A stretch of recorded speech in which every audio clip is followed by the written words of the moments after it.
Broadcasting from the heart of the continental United States and sailing the steel breeze of the World Wide Web, this is the Thursday Night Nexus. Good evening, everybody. Welcome, everybody. We get together every Thursday night, work permitting, of course, to take a little bit of time for the Bible, for a little bit of God. As of this moment here, we are going to have a short show tonight because of work issues. I have to go in and get some things done. And boy, there's a heck of a lot to talk about, isn't there? A lot been going on in the past, 5-6 days, isn't there? Boy, I knew it was coming, but man, I didn't know it would be that quick and that swift. But yeah, ladies and gentlemen, the United States and Israel are going after the Iranian regime, and they're being backed up by the Saudis, the Qataris, a lot of people, except France and England, of course. Then one of their bases was attacked, but they don't care. You know, they're too busy capitulating themselves into uselessness. So good on you. Have fun. Enjoy the ride, because we'll go ahead and take care of it. Thanks. A war with Persia. This is it. Which is funny because Persia and the Jews were always so good. But this is it.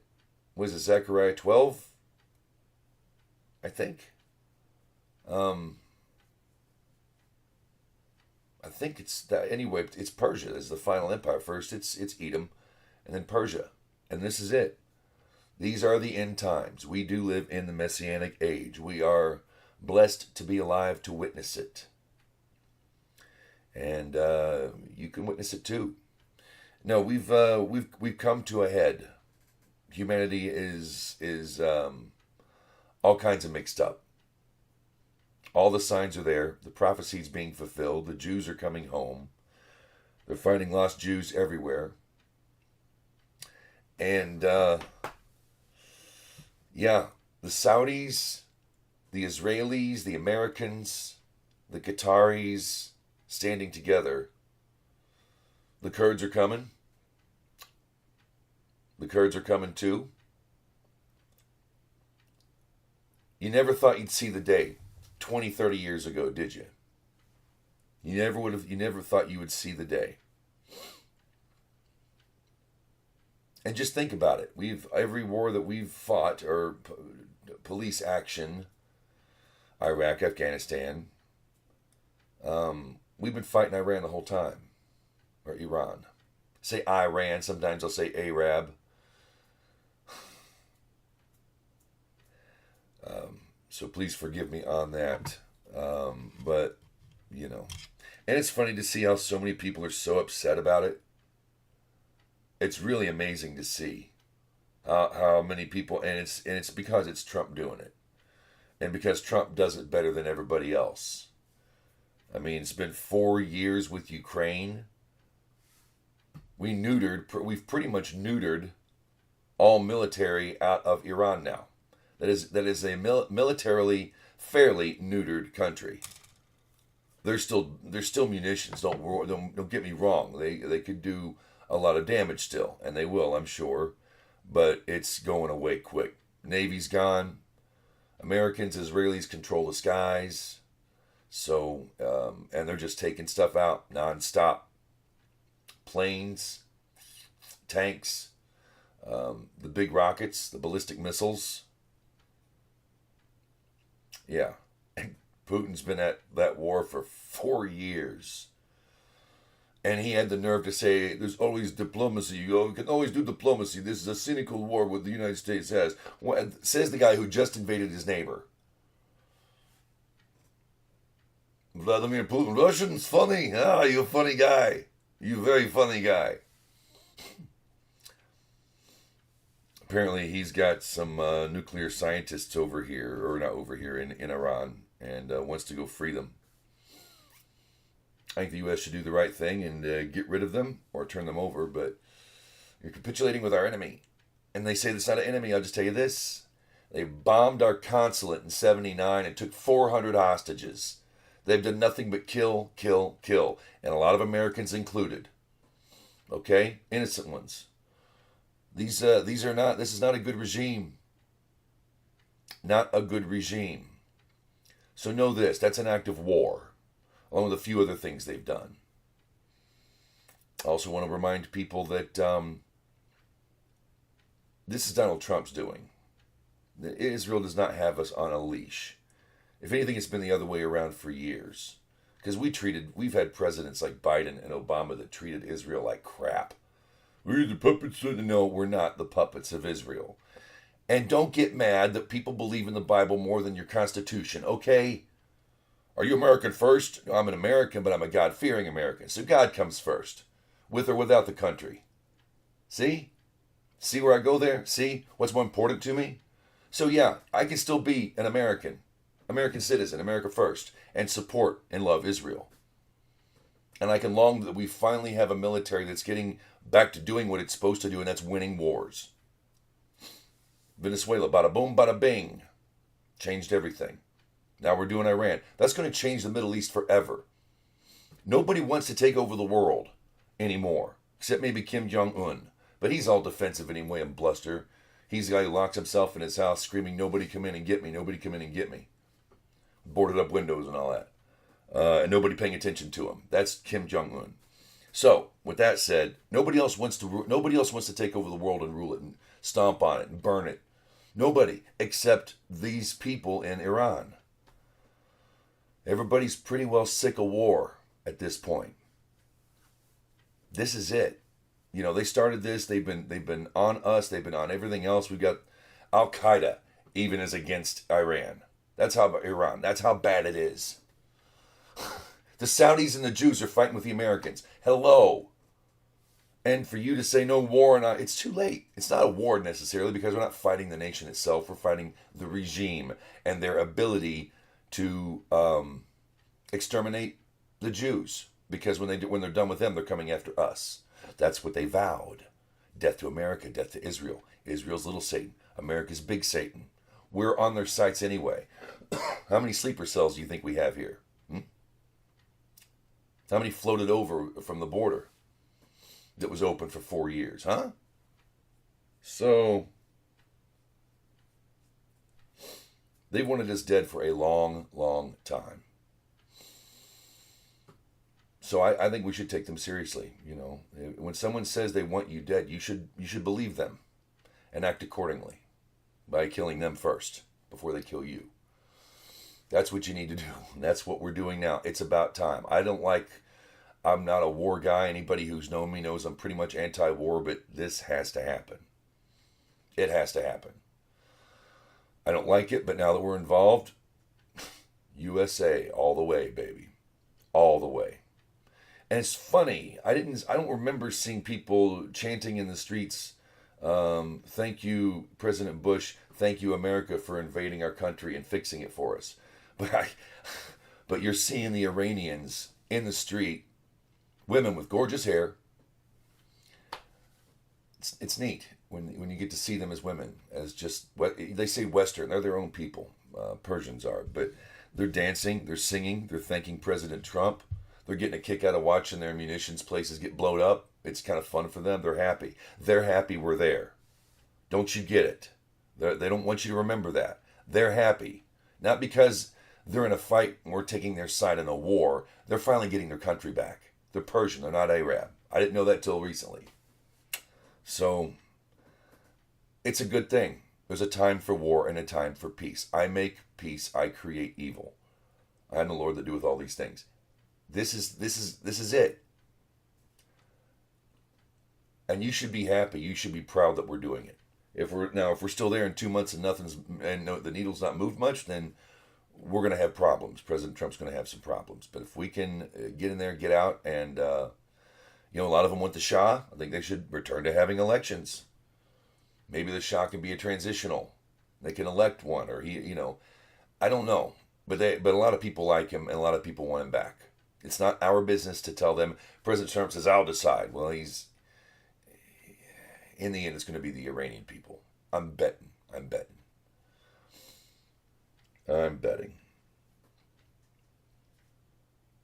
We're tired of this, and we're going to end it, and it's about time. He's got cojones, Trump does. Our president is that is a man right there, man. More than the last two we've had. Prior both terms, you know what I mean. Not a big Trump guy, but man, he makes the right decisions sometimes, and this is one. I don't like it. No one wants war, but yeah, you got to kill these people. We've tried negotiating. The Democrats keep saying that, and Putin, remember diplomacy is the way to peace. You don't need war. Fuck off, you stupid Russian, empty-headed buffoon. Just for saying that, not for anything else. But that was a stupid statement, says the guy who just invaded his neighbor. It's just, we've tried the negotiation. We've tried giving them tons and tons of money, and they keep bombing Israel. Why? I don't understand. We need to sit down and have a talk. Now's the time for immediate discussion. Monty Python, meaning Life of Brian. So, anyway, that's what I have to say on that. I don't think it's going to be an all-out war. And they can't go too far. You still have some people there who support it, but maybe you can give the Muslims a place to live. Because most of them aren't Muslim. They're not turning Muslim. There's only 30% of the mosques are even used now. Nobody wants that religion there. Nobody likes y'all. See? You, the Sunni guys, I guess. There's Sunnis up there. Is that it? Nobody likes you. Nobody likes you. Nobody likes you. Nobody. You're mean. You're monsters. Shame on you. As Senator Kennedy said, May Khomeini Khamani. We have Purim. What a time for a victory over Persia again. Oh, that's when they just happen to be in the right place at the right time, so they'd be taken out at once. All their leadership, the Ayatollah, all of it. On Purim. Best Shabbat ever. I shouldn't say that. Maybe that's the worst thing to say. I hope the Lord understands and has a sense of humor. Best Shabbat ever. That's not, but it was a good Shabbat. We're saving lives. We're saving lives. We're freeing people. I really think that's what's happened only because of Trump. Not because of past wars and other mistakes, which we cannot hold people account to. You don't punish the father for the sin of the son, nor the son for the sin of the father. So, with that said, we have just a little bit of time here before I have to leave. Tissa in this week's Torah portion. A lot of big doings there. We've got the golden calf incident and the giving of the 10 on the the giving of the tablets, of which the 10 were written. And then there was Moses' radiance. They would have to wear a veil. He shined after talking to God. How does your light shine in the halls of Jerusalem? Okay. Hey, Shambhala is nice too, but come on, let's get the end game here. Let's get the end game going. You gotta get the reason for the golden calf, and this is why when the question's been asked. Well, then why are the Christians so successful? Why has God made them a great nation?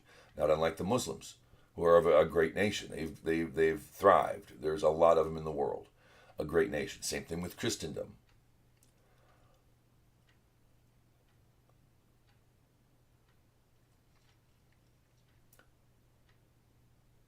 They missed Moses. Moses was there from the get-go. Moses was there throughout the plagues, crossing of the Red Sea, the Sinai event. He was there the whole time to lead them, to teach them, to console, to judge. And then he was gone for 40 days and 40 nights. And the people needed something. We'll have a feast for God tomorrow. Right now, this is what we're going to do. He was trying to keep the people with a distraction by making an idol. They knew this was sheep tooth. I would dare say this was the first partnership with the Almighty, and that would be the golden calf. They knew there's no indication that the presence of God left Sinai when Moses went up there. There's no indication of that. So it's not like they didn't know of God, but they needed something. They needed someone, and they weren't ready, I guess. And God sent the plague for what they did. And not all of them, the traditions say that, no woman took place, be it from the Erev, from the mixed multitude, or from Israel. And of course, the children of Levi, Levi, didn't partake. But apparently men from everywhere else took part in it. They knew God was there, and yet they had to have something else. God alone was not enough. Sadly. And so there's that. That's why I think Christianity, because they do now especially read their Bible, study their Bible. Especially in the West, out here in America, I can't say this for any other country, but it's different out here. When people read their Bibles and have discussions and Bible studies, and they dig deep. They don't just they don't stick just to they don't just skim the surface every week with a couple of paragraphs. They go deep on studying the Bible, not deep into religion, but into the Bible, and it shows. I think that's the way it is with Christianity. I don't know why it came up like it did. Watch Tovia Singer, Rabbi Singer, if you want to find out the whys. And I get it when he says, because I'm with him and other rabbis who'd say, you're just why would you create that? Why would you whine about not having fish or meat? You're getting food from heaven. You're getting food from God. His presence right there every day. You can see it every night. You can see it. Why? So frustrating for us to read it back now, and you're like, no, don't eat it. Don't do it. No. Because we think we know better, but we're still that same. We're still got a lot of that in us, though. We're still working on it. We've got a ways to go. Fortunately, that waiting is soon to be over. So we have also. I liked bringing up that the tablets were written by the finger of God, and they were in His language. I don't think they were Paleo Hebrew. I would not doubt. The mother tongue. They were written in Hebrew.